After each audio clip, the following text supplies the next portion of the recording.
All right, welcome to The Explainer. Today we are diving deep into Jordan Peterson's 12 Rules for Life. Now, this book wasn't just a bestseller, it was a full-blown cultural phenomenon. But here's the thing. To really get the rules, you first have to understand the entire worldview they're sitting on top of.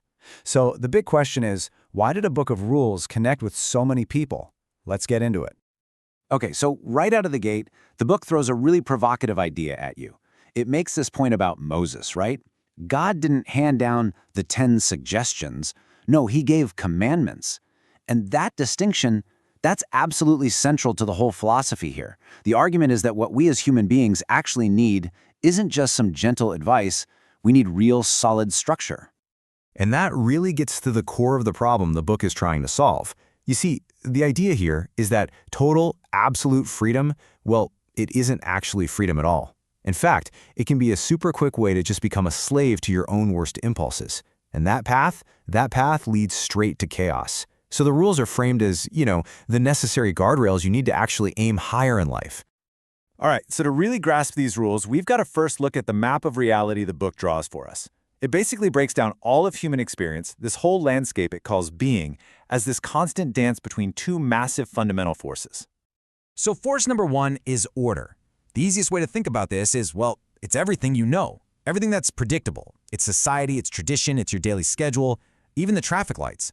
It's all the stuff that makes life feel secure. But, and this is a huge but, it's got a dark side. It can be the wise king that keeps you safe, or it can be the tyrant that crushes you. And then you've got the flip side, chaos. This is the total unknown. It's that feeling you get when you're fired from your job, or when something totally unexpected and tragic happens. And yeah, it is terrifying. But here's the twist. It's also where everything new comes from. It's the source of creativity, of potential. So just like order, it's a double-edged sword. It's both creation and, well, total destruction. The book paints this picture that's almost exactly like the Taoist yin and yang symbol. You know the one. Order is the white part, chaos is the black part. And the crucial point is that neither one is good or evil. They're just the two essential halves of reality, completely tangled up with each other. And a meaningful life? Well, that's found by walking that razor's edge right down the middle. Okay, so you might be thinking, this is a pretty big philosophical idea. How does the book back it up? Well, this is where things get really interesting. It doesn't just stay in philosophy. It goes way, way back, deep into biology. And it uses a pretty wild example to prove its point. And that example is the lobster. Yeah, you heard me right. See, for an animal like a lobster, this whole game of social status and fighting for your place, that's not some new thing. It's an ancient, hardwired reality. They are built to care about where they stand in the pecking order. So picture this. Two lobsters meet, and there's some prime real estate up for grabs. A fight is probably going to break out. But this is way more than just a little scuffle. It's a profound biological event that sets their social rank. And the outcome, who wins and who loses, it literally rewires their brains. It changes how they stand, how confident they are, and how they'll act in the future. It's nuts. And the magic ingredient in all this? It's a chemical you've probably heard of, serotonin. The lobster that wins gets a huge flood of it. And that makes it stand up taller, puff its chest out, and guess what? It makes it even more likely to win again. The loser, on the other hand, gets a drop in serotonin. It starts to slouch, it gets timid. Kind of sounds familiar, doesn't it? Now, why are we talking about lobsters? Well, it's to make this one crucial point.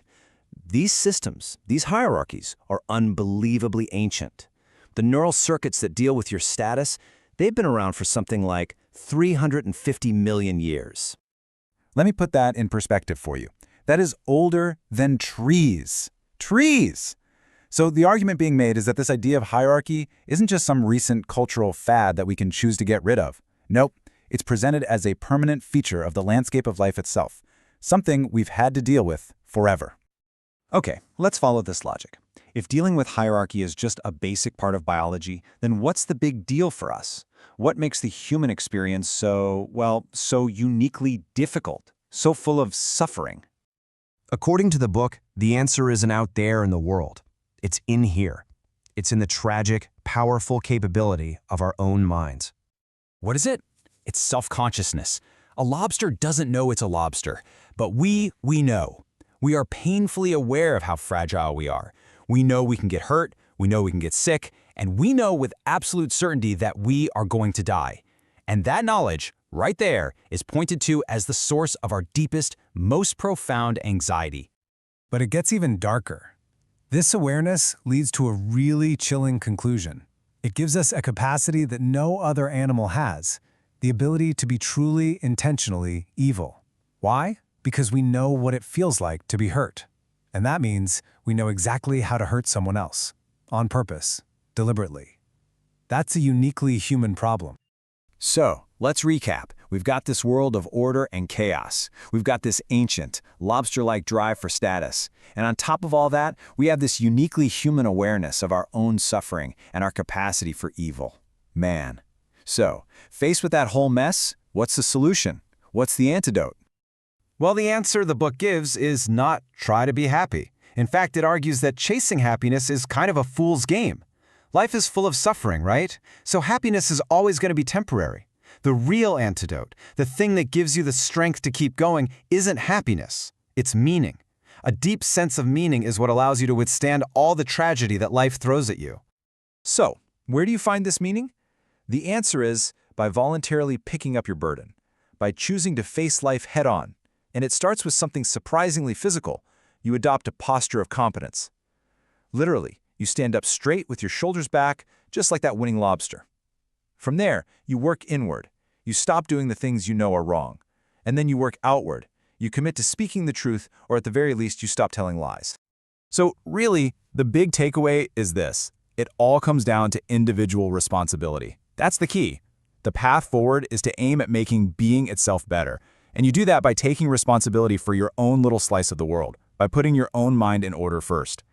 The idea is that if you do that, you'll help create a better, more beautiful reality, not just for you, but for everyone. And in the end, the book doesn't leave you with some grand, complicated plan to save the world. No, it leaves you with a personal challenge, a call to action that's actually doable. It says, start small. Start with the things in your own life that you can actually control. So the final question it leaves you with is this. What's one thing you could set in order today? Aim to make things just a little bit better, and just see what happens when you choose to face that chaos head on.